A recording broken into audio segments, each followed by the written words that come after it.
1992. I'm going through the great movies for every single year that I have been alive. And in 1992, I was 2. Will's doing it. And I know this is not every single movie from 1992. This is just some of the big ones that I love and that stand out to me. So if you have any ones that I did not mention, please leave it down below. First up, got one of the family favorites, My Cousin Vinny. You have Joe Pesci. You have Marissa Tomei giving the best performance she's ever given, anyone's ever given. She's so fun and great in this movie. This movie has endless quotable lines that me and my family will say probably once a day if we're all together. It comes out constantly. And even lawyers love this movie. They say it's some of the best procedural kind of stuff. Obviously, there's hijinks because it's a fun movie, but like procedure-wise, they say it's, they're calling the witnesses, all that kind of stuff is kind of legit. So if you want to be a lawyer, watch My Cousin Vinny. And next up, we have one of the classics for me. I played hockey growing up, so Mighty Ducks was just a no-brainer for me. You have Emilio Estevez being Coach Bombay. You have just the classic group of kids that, growing up, you're like, I want to be one of them. I want to be on the Mighty Ducks myself. You have the 1, 2, 3 triple deke. Just an absolute, just great young kids sports movie.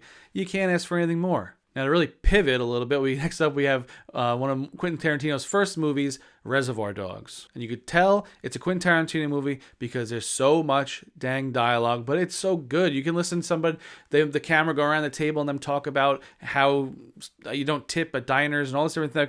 That really has nothing to do with the movie, but it's just so fun to listen to all of them kind of go back and forth, 1, 2, 1, 2, 1, 2. And it's just a fun, undercover cop, a heist gone wrong.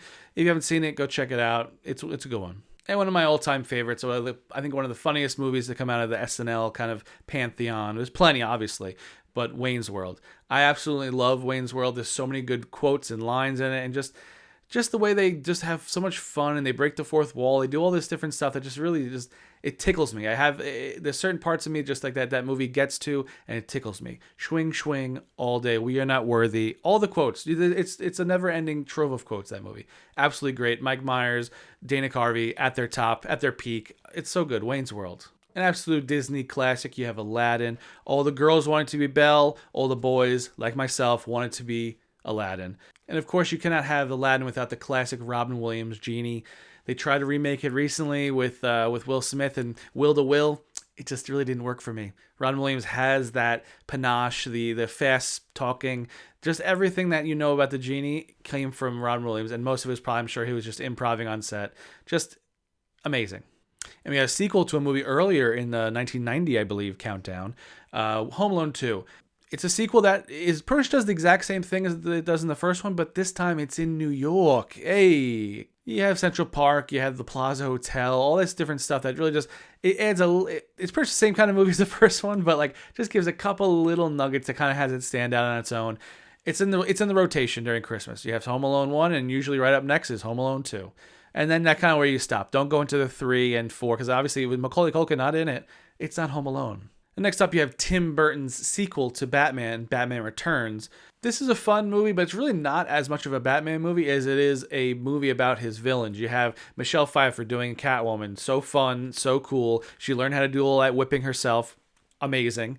And you have Danny DeVito playing the grossest villain you've ever seen, his version of Penguin. We've had plenty of Penguins now. We got Colin Farrell's Penguin. We got his Penguin, but his Penguin just had the ew factor. He's chewing on raw fish. He's just oozing black slime. You can't beat it. And in the list for 1992, we have A League of Their Own, a classic period piece film about women's baseball starting up and all those different things. And it's in wartime. It's just such a fun, character-driven thing. You have Gina Davis, you have Madonna, you have Rosie O'Donnell. Everyone just playing such a fun, good character. You have Tom Hanks being the fun coach. Seeing him in kind of like a, not the nicest guy at first kind of thing, which is not usually his MO, but then of course he becomes a nice guy because he's Tom Hanks. If you haven't seen A League of Their Own, please go check it out. It's really just a great watch.